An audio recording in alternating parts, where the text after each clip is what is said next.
Bien, bonjour à toutes et à tous, bienvenue dans notre petit jardin laboratoire.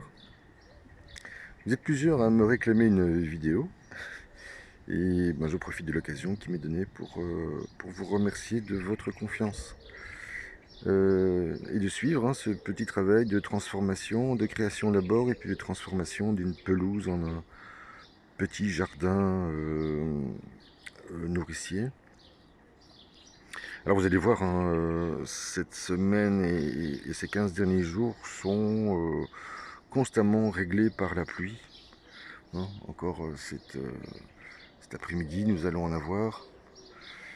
Et en cette saison, début juillet, c'est un peu difficile de réguler la croissance des plants et de rendre une grande partie de ces plantes à fruits et à légumes productifs.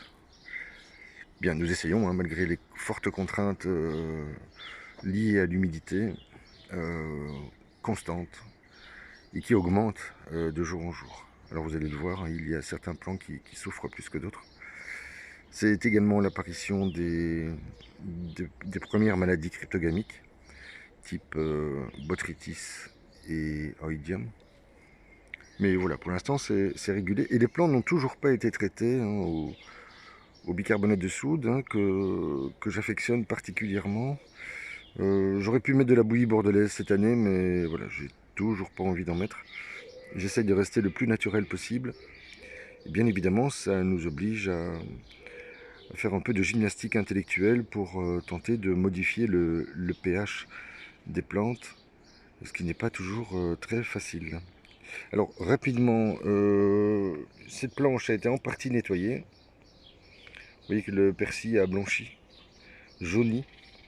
Alors c'est lié à deux phénomènes. Le premier, c'est la quantité d'eau dans le sol.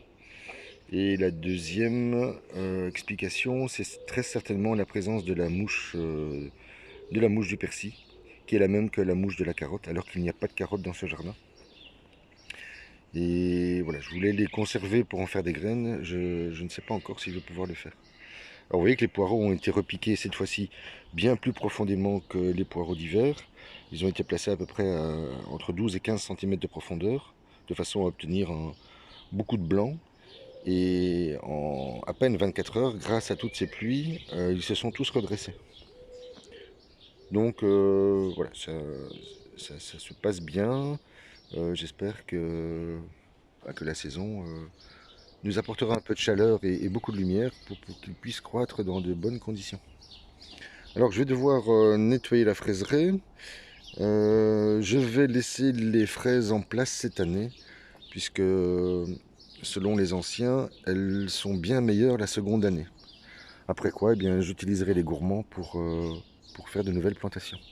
Alors je vous montre au passage les salades dans ce sol qui n'en est plus un, puisqu'il n'y a pratiquement plus de matière organique. Il n'y a uniquement que des systèmes racinaires des salades précédentes en décomposition et qui semblent apporter tout de même suffisamment d'éléments nutritifs aux plantes.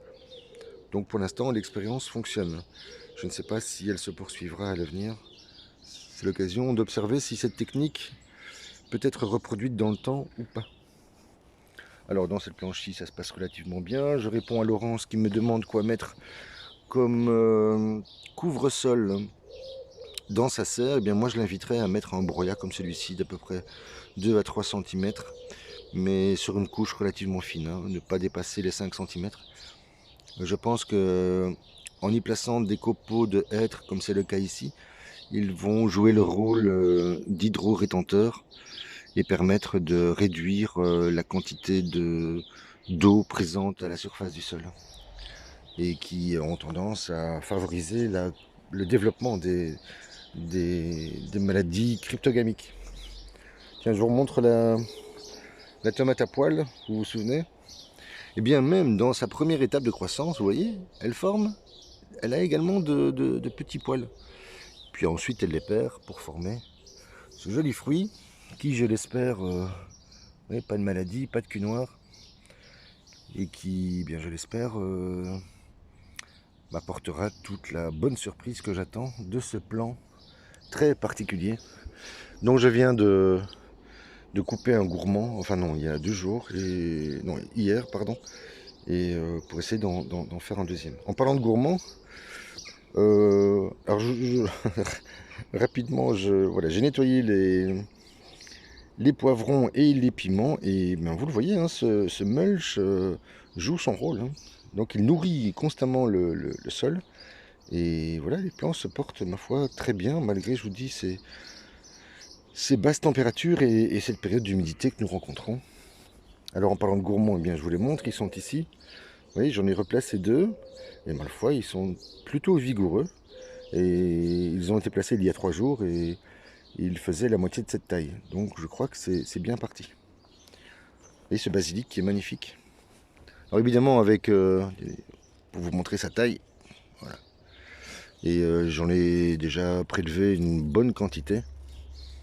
Alors évidemment, quand on place ces cerclages, il faudrait découper la pointe du cerclage, parce que avec le vent, la feuille vient s'accrocher dedans et elle se déchire.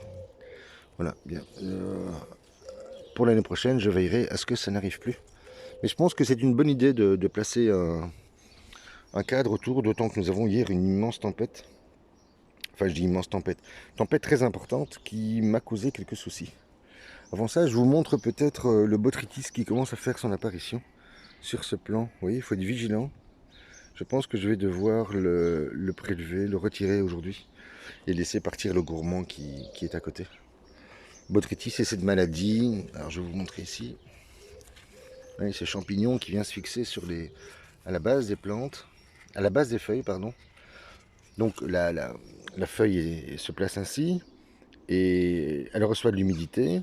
Il suffit qu'elle forme une cuillère pour que l'eau reste en stagnation, et c'est ainsi que le champignon se développe, hein. Il suffit que la température monte un peu en journée, qu'on dépasse les 18 degrés, hein, c'est comme pour le mildiou, pour obtenir bien évidemment ce type de désagrément. Alors en parlant de désagrément, je vais vous montrer ce que la tempête d'hier a produit. Eh bien voilà, c'est le deuxième qu'elle m'enlève, deuxième arbre. Je vais donc devoir jouer un peu de la tronçonneuse aujourd'hui pour couper celui-ci. Celui-là qui est mort, mais qui risque de partir avec les prochains vents violents. Et très certainement celui qui est là, qui est mort également, et qui a été étêté par la tempête d'hier.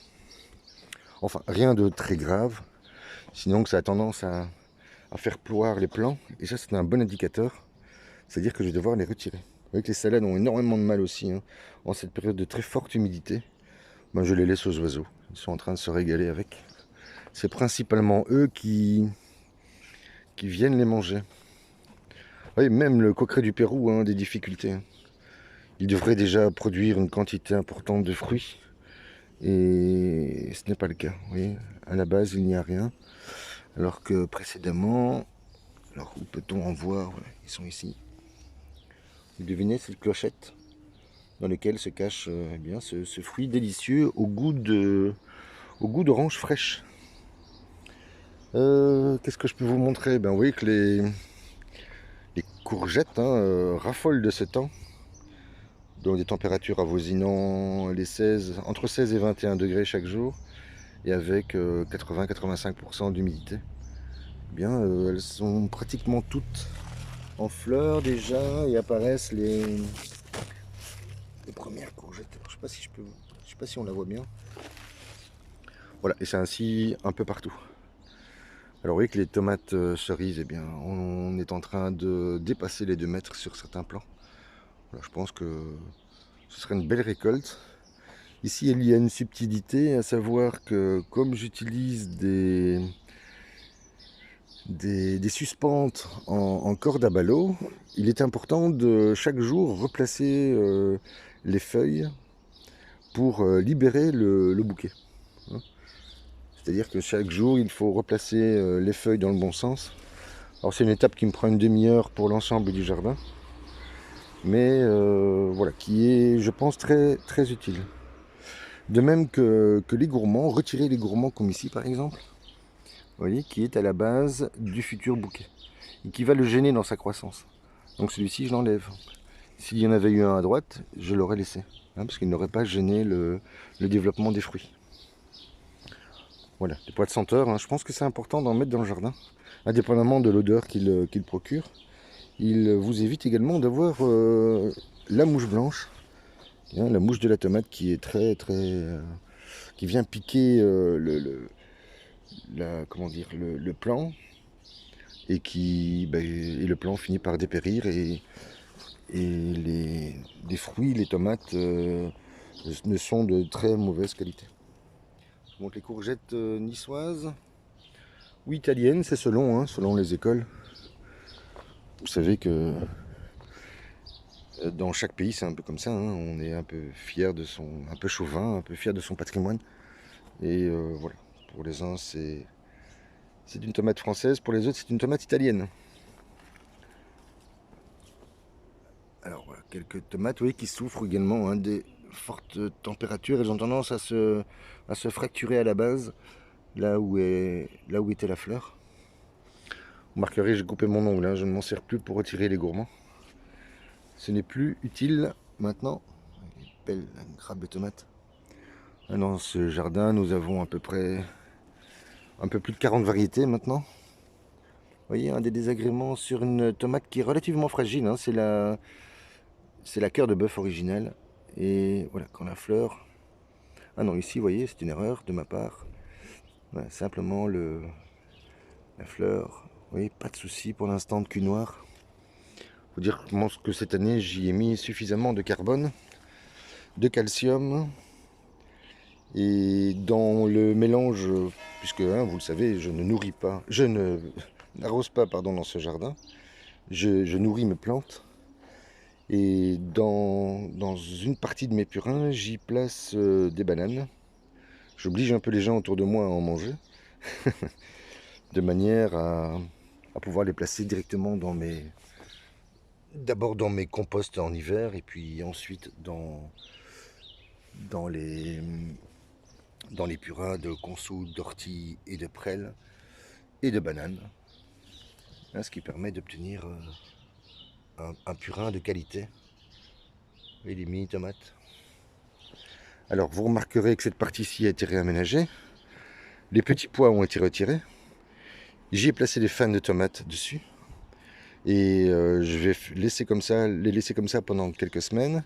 Et puis, parce que j'ai l'intention de réaménager cette partie. Et donc de déplacer ce cadre, de venir le placer ici. Et de construire un troisième bac surélevé avec ce bois de construction à l'emplacement de celui-ci.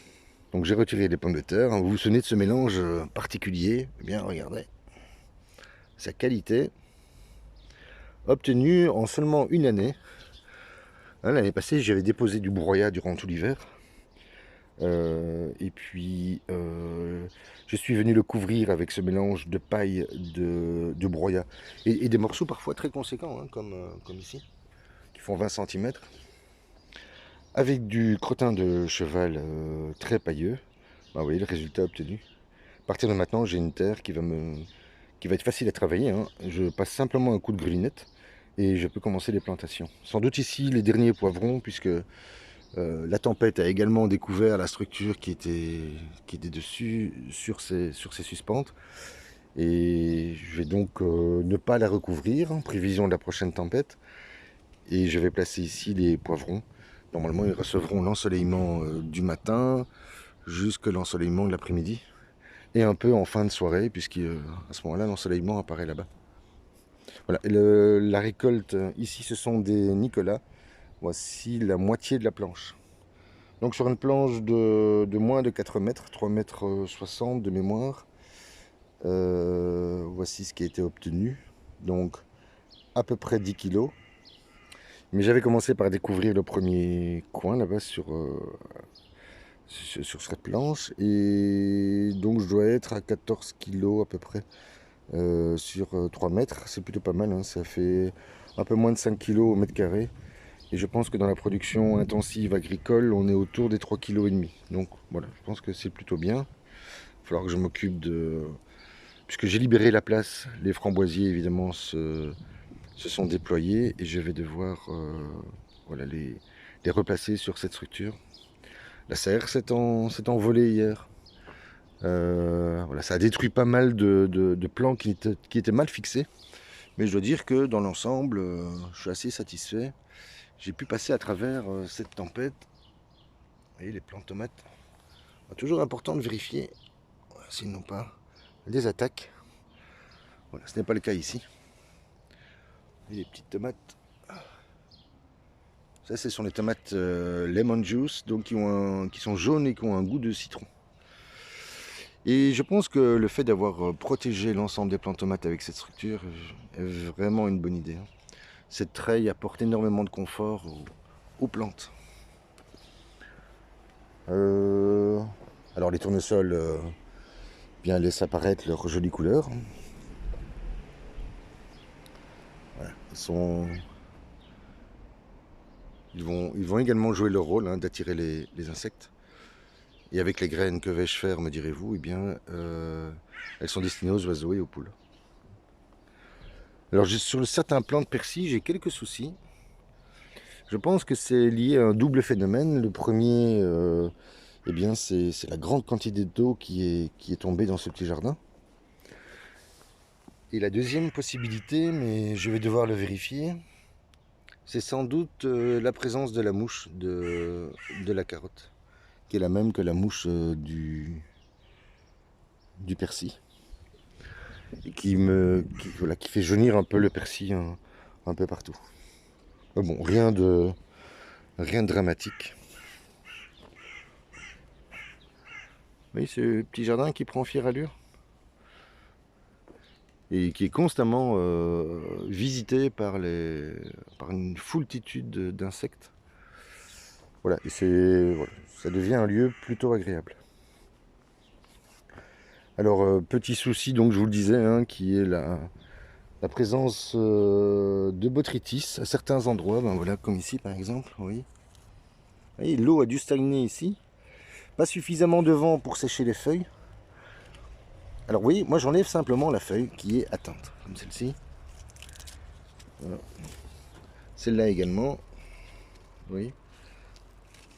Et faites pas comme certains internautes vous le disent, d'enlever carrément le plan ou tout le feuillage. Ça ne sert strictement à rien à cette étape-ci. D'autant que je vais lui faire un traitement au bicarbonate de soude avec du lait demi-écrémé, du savon de Marseille et de l'eau. Et je pense que ça devrait transformer le pH à la surface de la feuille et protéger les plants. Bien, j'ai déjà été un peu long je pense aujourd'hui.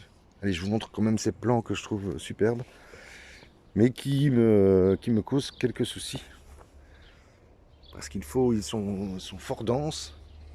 Avec la protection de cette tente, eh bien, il y a peu de vent qui passe au niveau du sol. J'aurais dû peut-être retirer le deuxième bac qui me servait de protection au début de la plantation. Mais pour aller les enlever maintenant, c'est presque une mission impossible. À moins de les tronçonner, ce que je préfère ne pas faire. Puisque l'idée est tout de même de les conserver pour l'aménagement qui viendra en octobre, en automne, en prévision de la troisième saison, qui va me demander encore un petit peu de travail. Après quoi, je devrais être plus à l'aise et gagner 4 mois dans la préparation des cultures en pouvant ne me consacrer qu'à la période des semis pour ensuite aller vers la plantation et enfin la récolte. Alors je vous montre pour finir cette terre très particulière issue de la transformation de mes différents composts. Dans celui-ci, il n'y a pas eu de matière verte. Il n'y a eu que du broyat relativement fin, qui est en fait du BRF, mélangé à du crottin de cheval très pailleux et un peu de paille, que j'ai retourné à arroser régulièrement au cours de l'année dernière. Et vous voyez qu'en 1 an et demi, voilà, on obtient des mottes relativement compactes. Oui, toute la matière n'a pas encore été dégradée et elle doit contenir encore énormément de sels minéraux. Donc je m'en sers ici comme amendement. Je vais d'abord m'en servir comme plantation. Je vais venir y placer des salades et ensuite, eh bien, par percolation, ce produit issu de la transformation du compost va venir nourrir le sol et voilà, me permettra de, comment dire, me permet de rétablir un sol en réalité, hein. Donc, puisque les pommes de terre ont été retirées, la moitié de la terre est sortie avec les pommes de terre, la moitié du compost, pardon, est sortie avec les pommes de terre, et donc ça me permet de pouvoir, voilà, à nouveau préparer des bacs pour la production, pour les productions à venir. Voilà, je vous souhaite une belle journée et je vous dis à très vite.